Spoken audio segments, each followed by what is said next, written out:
In December 2025, I was going through quite a difficult time due to certain triggers in my life and stresses that were a big adjustment and change that came as a big shock. I think most people have had a shock in their life, and it impacts you in different ways, mentally, physically, emotionally. And this kind of impacted me a lot for, I would say, 3 or 4 months.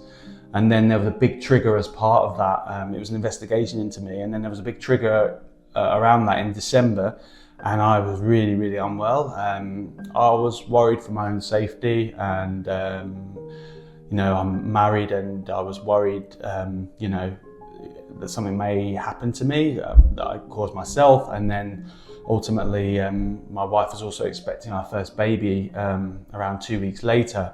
So it was pretty worrying time, and I was speaking to my GP, and we were discussing some options around medication and a few different things, and she mentioned Gaddum talking therapies, and I hadn't heard of that before, and obviously looked it up, and she said you self-refer, and I thought that's great.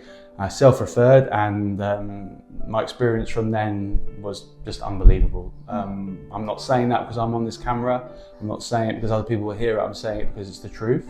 And I don't like to be too dramatic and say that Gaddum saved my life, but I would say that you and the organisation and the charity has had a significant impact in my life and my health.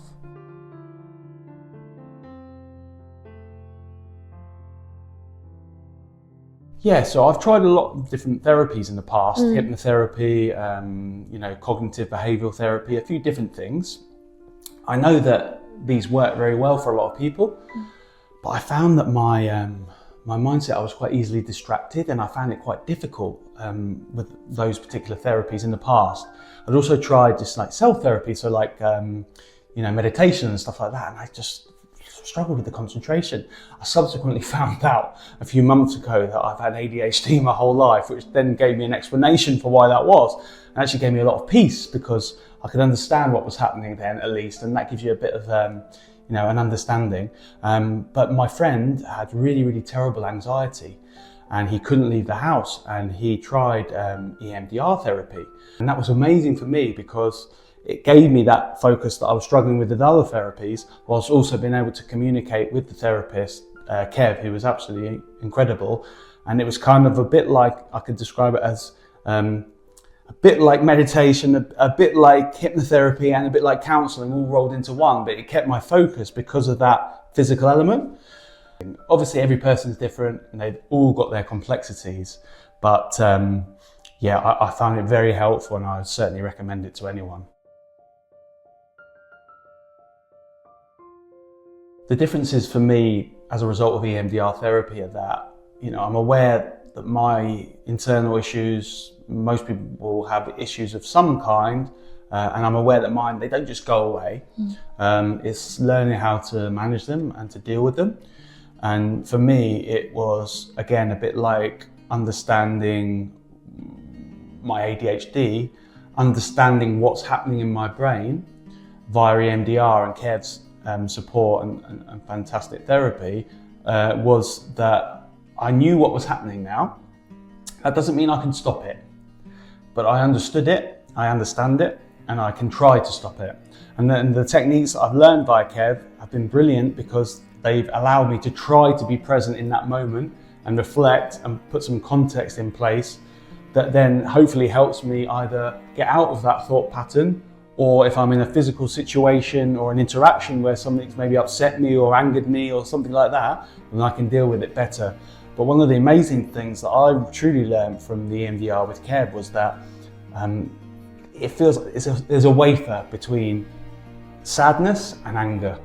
And I think that that's something I didn't really understand. I don't think most people understand. So when someone gets really angry, you think, oh my goodness, they're getting aggressive. Normally it comes from pain. And that's what I was finding with myself, and was able to understand that a lot better, that the internal pain I had was coming out in a way that I was trying to express it, probably poorly, and then subsequently through the therapy, deal with that better, be more measured and try to be more present, not all the time, but as much as I could.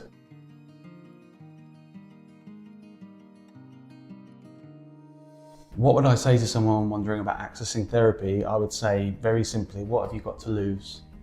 I've never in my life or any of the people's lives that I know found someone who hasn't been better off talking about their problems than withholding them. And I think that for me, shame has been the biggest barrier for me in my life in terms of what has stopped me doing, talking to people, opportunities. It's held me back because I was too scared or shy to take the plunge, so to speak. That's still there. I think everyone has that. It's whether they can hide it enough to get on with it or not. But shame, don't be ashamed of anything. And shame is the worst emotion from my experience. And a lot of people are holding that in and it's causing them deep problems. So please talk about it. And a problem shared and all that is a problem halved. It's a massive cliche, but it's a cliche because it's true. And even talking to you now, I feel better than when I arrived to speak with you, because it has a physical impact. It's a weight off your shoulders, and it's true. Just do it. There is nothing stopping you, and no one's going to laugh at you, be angry with you, be sad at you. They're going to just listen to you and help you.